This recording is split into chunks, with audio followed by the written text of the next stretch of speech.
8 bro வந்துருச்சு. Note 8 ப்ரோக்கு அப்புறம் note 9 bro வந்துருச்சு. இப்போ நோட் 10 ப்ரோ வந்துச்சு அப்படின்னா உங்களுக்கு note 8 pro plus note 9 pro இந்த ரெண்டோட மொபைலோட ரேட் கண்டிப்பாக கம்மியாகும், டிமாண்டும் கம்மியாகும், எல்லாமே ஈஸியாக கிடைக்கும் அப்படின்னு சொல்லலாம். எல்லாருமே நோட் 10 ப்ரோ மேலே தான் அவங்க கண் இருக்கும்.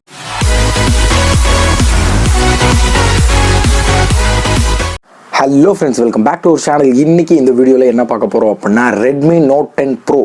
கிட்டத்தட்ட பார்த்தீங்கன்னா இந்த நோட் சீரிஸ் வந்து கிட்டத்தட்ட நோட் 4லேருந்து இவங்க கண்டினியூ பண்ணிட்டு வராங்க. எல்லா சீரீஸுமே ஹிட் ஆகும். இடையில இந்த நோட் 6 மட்டும் கொஞ்சம் டவுன் ஆச்சு அப்படின்னு சொல்லலாம். மித்தபடி பார்த்தீங்கன்னா இந்த ரெட்மியில் நோட் சீரிஸ் வந்து ஒரு நல்ல வேல்யூ ஃபார் மணி மொபைல்ஸ் அப்படின்னு சொல்லலாம். அதுதான் ஃபைனலாக இப்போ பார்த்தீங்கன்னா நோட் 10 ப்ரோ வந்து அடுத்த மாதம் வந்து லான்ச் ஆக போகுது. லான்ச்சிங் டேட் அப்படின்னு பார்த்தீங்கன்னா November 4. இது பார்த்தீங்கன்னா ரூமர்ஸ் படி தான் எக்ஸ்பெக்ட் தான் பண்ணுறோம்.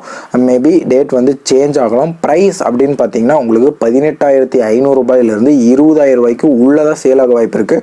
மேக்ஸிமம் இந்த ரெட்மி நோட் சீரிஸ் பார்த்தீங்கன்னா 20,000 ரூபா தாண்டாது, 20,000 ரூபாய்க்கு உள்ளதான் உங்களுக்கு சேல் பண்ணுவாங்க. ஓகே, நம்ம மொபைலை பற்றி பார்த்தாலாம். ஃபஸ்ட்டு ப்ராசர்லேருந்து ஸ்டார்ட் பண்ணலாம். ப்ராசர் பார்த்தீங்கன்னா உங்களுக்கு ஸ்னாப்டிராகன் 765G. இது வந்து ஒரு கேமிங் ப்ராசர் ப்ளஸ் இந்த ப்ராசர் வந்து 5G சப்போர்ட் பண்ணும். இப்போ பார்த்தீங்கன்னா வர வர அதிகமாக 5G மொபைல்ஸ் வந்துட்டுருக்கு. கண்டிப்பாக வந்து ஜியோ கொஞ்சம் இன்வால்வ் ஆகி 5G சீக்கிரமாக கொண்டு வருவாங்க அப்படின்னு நினைக்கிறேன். நெக்ஸ்ட்டு ப்ராசஸரில் உங்களுக்கு அந்த கிராஃபிக்ஸ் பார்த்தீங்கன்னா Adreno 620 வந்து சப்போர்ட் பண்ணுது. நல்ல புது ப்ராசஸர் அப்படின்னு நினைக்கிறேன். இதை பற்றி லான்ச் ஆனதான் இந்த ப்ராசஸரோட பெர்ஃபார்மன்ஸ் என்ன அப்படிங்கிறது வந்து தெரியும். நெக்ஸ்ட்டு பார்த்தீங்கன்னா உங்களுக்கு ரேம் வேரியன்ட்ஸ் அப்படின்னு பார்த்தீங்கன்னா 6GB ரேம் 128GB இன்டர்னல் இருக்கிற ஒரு variant plus 8GB RAM 256GB இருக்கிற வேரியண்ட் தான் சைனாவில் வந்து லான்ச் பண்ணுறாங்க. கண்டிப்பாக இந்தியாவுக்கு வரப்போ 4GB ரேம் வேரியண்ட் கண்டிப்பாக வரும். அது இல்லாமல் 6GB ரேம் 64GBயும் வர வாய்ப்பு இருக்குது, இல்லை 4GB 64GB வர வாய்ப்பு இருக்குது. நெக்ஸ்ட் பார்த்தீங்கன்னா டிஸ்பிளேக்கு வந்துடலாம். டிஸ்பிளே பார்த்தீங்கன்னா உங்களுக்கு 6.7 inch full HD plus display இருக்குது. இது வந்து நார்மலாக பார்த்தீங்கன்னா நோட் 9 ப்ரோலேயே வந்துட்டு இருந்துச்சு.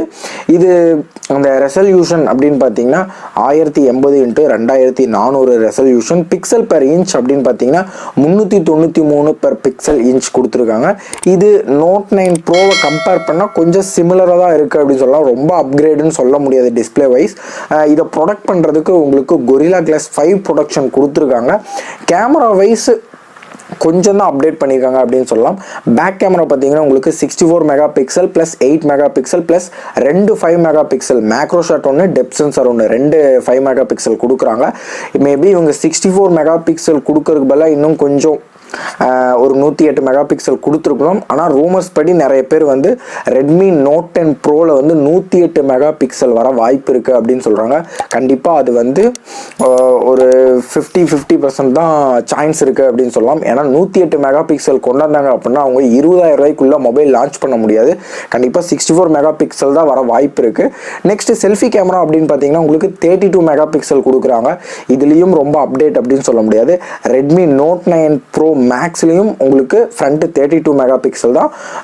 இது கூட கொஞ்சம் அப்டேட் பண்ணியிருக்கலாம், ஆனால் இவங்க அப்டேட் பண்ணல. நெக்ஸ்ட் பேட்டரி அப்படின்னு பார்த்தீங்கன்னா 5100 mAh கொடுத்துருக்காங்க. இது வந்து ரூமர்ஸ் படி தான் 5200 mAh இருக்க வாய்ப்பு இருக்குது. மேபி அடுத்த மாதம் தான் தெரியும். இப்போதைக்கு ரூமர்ஸ் படி பார்த்தீங்கன்னா 5100 mAh பேட்டரி தான் சொல்லியிருக்காங்க. நெக்ஸ்ட்டு இதோட சார்ஜர் கெப்பாசிட்டி அப்படின்னு பார்த்தீங்கன்னா 33 வாட்ஸ் கொடுக்கலாம், அல்லது அதுக்கு மேலே தான் கொடுக்க வாய்ப்பு இருக்குது. ஏன்னா அதுக்கு டவுன்கிரேடில் இருக்க ரெட்மி நோட் 9 ப்ரோ மேக்ஸில் பார்த்தீங்கன்னா உங்களுக்கு 33 வாட்ஸ் கொடுத்துருக்காங்க. அதே 5200 mAh பேட்டரியை சார்ஜ் பண்ணுறதுக்கு. அதனால் பார்த்தீங்கன்னா 33 இல்லைன்னா 33 வாட்ஸுக்கு மேலே தான் கொடுக்க வாய்ப்பு இருக்குது. இதுதான் இப்போதைக்கு கிடைச்ச தகவல் படி ரெட்மி நோட் 10 ப்ரோ பார்த்தீங்கன்னா இந்த ஸ்பெக்கில் தான் வர வாய்ப்பு இருக்குது. இந்த 108 மெகா பிக்சலில் வரும், ஆம்லெட் பேனல் வரும் அப்படிங்கிறது சைனாவில் தான். கண்டிப்பாக இந்தியாவுக்கு கொண்டு வரப்போ சில மாற்றங்களோட தான் கொண்டு வரும். அங்கே லான்ச் பண்ண அதே ஸ்பெக்கோடு இங்கே லான்ச் ஆகும் அப்படிங்கிறது கொஞ்சம் டவுட்டாக தான் இருக்குது. கண்டிப்பாக அடுத்த மாதம் வந்து லான்ச் ஆகிரும். இதன் காரணமாக தான் இந்த Amazon great Indian sale, Flipkart இதுலாம் பார்த்தீங்கன்னா சேல் வந்து கொஞ்சம் ஆஃபர் பண்ணுறது. இதனால தான் இப்போ எம்ஐயில் பார்த்தீங்கன்னா புது மொபைல் ரிலீஸ் பண்ணுறதே கொஞ்சம் கம்மியாயிருச்சு அப்படின்னு சொல்லலாம். ஏன்னா ஸ்டாக் வந்து கொஞ்சம் அதிகமாக இருக்கும். அடுத்த மொபைல் அதாவது நோட் 9லேருந்து நோட் 10க்கு அப்கிரேட் ஆகிறப்ப நோட் 9 வந்து இவங்க வந்து காலி பண்ணணும். அதாவது அந்த யூனிட்ஸ் எல்லாம் ஃபினிஷ் பண்ணணும். அதே யூனிட்ஸ் அப்படி இருந்துச்சுன்னா அந்த மொபைலோட சேல் வந்து கம்மியாயிரும். இப்போ எக்ஸாம்பிளுக்கு சொல்கிறேன், நோட் 9 ப்ரோ ஒரு 16,000 ரூபாய் அப்படின்னு வச்சுக்கோங்க. நோட் 10 ப்ரோ 17,000 ரூபாய். ஜஸ்ட் ஒரு 1000 ரூபா கொடுத்தா இதை விட ப்ராசஸர் அதிகமாக இருக்கிறது, பேட்டரி கெப்பாசிட்டி அதிகமாக இருக்கிறது, இன்னும் எக்கச்சக்க எக்ஸ்ட்ரா ஃபியூச்சர்ஸ் அதிகமாக இருக்கும் அப்படின்னு வந்து மக்கள் எல்லாம் பார்த்தீங்கன்னா Note 10 Pro தான் போக பார்ப்பாங்க. ஏன்னா ட்ரெண்டிங்கில் இருக்க மொபைல் தான் நிறைய பேர் எடுக்க விரும்புவாங்க. இப்போ எக்ஸாம்பிளுக்கு பார்த்தீங்கன்னா ஆப்பிளில் வந்து ஆப்பிள் 11 Pro 11 சீரீஸே வந்துருச்சு. இப்போ புதுசாக ஐஃபோன் 5 எடுக்கணும் அப்படின்னு யாராவது நினைப்பாங்களா? யாருமே நினைக்க மாட்டாங்க. எல்லாமே கிட்டத்தட்ட ஒரு வெர்ஷன், அதாவது ஐஃபோன் 10 எடுக்கலாம், ஐஃபோன் 8 எடுக்கலாம் அப்படின்னு கூட நினைப்பாங்க. ஆனால் ஐஃபோனில் 10 இருக்கான்னு டவுட்டாக இருக்குது, எனக்கே மறந்துருச்சு. ஐஃபோன் 5 எடுக்கலாம் அப்படின்னு வந்து யாருமே நினைக்க மாட்டாங்க. அதே மாதிரி தான் இப்போ ரெட்மி Note 10 ப்ரோவே வந்துருச்சு. இப்போ யாராவது ரெட்மி Note 5 ப்ரோ எடுக்கணும் அப்படின்னு நினச்சா ரேட் கம்மியாக எடுக்கணும் அப்படின்னு நினச்சவங்க தான் அதை எடுப்பாங்க. ட்ரெண்டிங்கில் இருக்கும், அப்டேட்டில் இருக்கணும் அப்படின்னு நினைக்கிறவங்க யாருமே இவ்வளோ டவுன்கிரேடில் இருக்கிற ஒரு வேரியண்ட்டை வந்து எடுக்க மாட்டாங்க. மேபி இப்போ Note 9 ப்ரோ எடுக்கிறவங்க இருந்தீங்க அப்படின்னா கொஞ்சம் வெயிட் பண்ண முடியும் என்னால் அப்படின்னா Note 10 ப்ரோ லான்ச் ஆகிற முடியும் வெயிட் பண்ணுங்கள். லான்ச் ஆனாலும் உங்களுக்கு Note 9 ப்ரோவோட ரேட் வந்து கம்மியாகும். இல்லை எனக்கு Note 10 ப்ரோ வேணாம், எனக்கு இதுவே பெட்டராக தோணுது, ஆனால் நான் வெயிட் பண்ணுறேன் Note 10 ப்ரோ லான்ச் ஆகட்டும், அதை பார்த்துட்டு நான் Note 9 ப்ரோ எடுத்துக்கிறேன் அப்படிங்கிறவங்க தாராளமாக இது ஒரு நல்ல ஐடியானே சொல்லலாம். ஏன்னா அடுத்த வேரியண்ட் லான்ச் ஆச்சு அப்படின்னா அது கீழே இருக்க வேரியண்ட் வந்து கொஞ்சம் ரேட் கம்மியாகும், அது இல்லாமல் டிமாண்டும் கம்மியாக இருக்கும் அப்படின்னு சொல்லலாம். எல்லாருமே Note 10 ஃப்ளாஷ் சேலில் கண்டிப்பாக ஃப்ளாஷ் சேலில் போட்டு தான் இதை நொறுக்குவாங்க. அதனால் நீங்கள் Note 9 pro max, Note 9 pro அந்த மாதிரி எடுக்கிறவங்க வந்து தாராளமாக எடுக்கலாம். இப்போ பார்த்தீங்கன்னா Note 7 ப்ரோ பார்த்தீங்கன்னா ஜஸ்ட் இப்போ ஒரு 4 மாதத்துக்கு முன்னாடி கூட Note 7 ப்ரோவோட அந்த சேல்லாம் கொஞ்சம் இருந்துச்சு.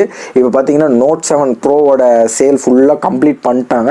இப்போ பார்த்தீங்கன்னா அங்கங்கே ஏதோ ஒரு ரேராக தான் உங்களுக்கு Note 7 ப்ரோ வந்து கிடைக்க வாய்ப்பு இருக்குது. ஏன்னா Note 8 ப்ரோ வந்துருச்சு, Note 8 ப்ரோக்கு அப்புறம் Note 9 ப்ரோ வந்துருச்சு, இப்போ Note 10 ப்ரோ வந்துச்சு அப்படின்னா உங்களுக்கு Note 8 pro plus Note 9 pro இந்த ரெண்டோட மொபைலோட ரேட் கண்டிப்பாக கம்மியாகும், டிமாண்டும் கம்மியாகும், எல்லாமே ஈஸியாக கிடைக்கும் அப்படின்னு சொல்லலாம். எல்லாருமே Note 10 ப்ரோ மேலே தான் அவங்க கண் இருக்கும்.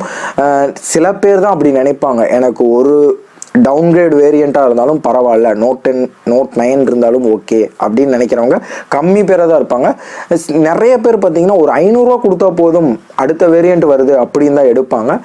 ஓகே ஃப்ரெண்ட்ஸ், நான் ரொம்ப சொல்லிட்டு இருக்கேன், இதே மாதிரி இன்னொரு வீடியோவில் நான் டீட்டெயிலாக உங்களுக்கு சொல்கிறேன். ஓகே ஃப்ரெண்ட்ஸ், இந்த வீடியோ மூலிமா உங்களுக்கு ஒரு நல்ல இன்ஃபர்மேஷன் கொடுத்துருப்பேன் அப்படின்னு நான் நம்புகிறேன். இதே மாதிரி ஒரு நல்ல வீடியோவில் மீண்டும் சந்திப்போம். பாய்.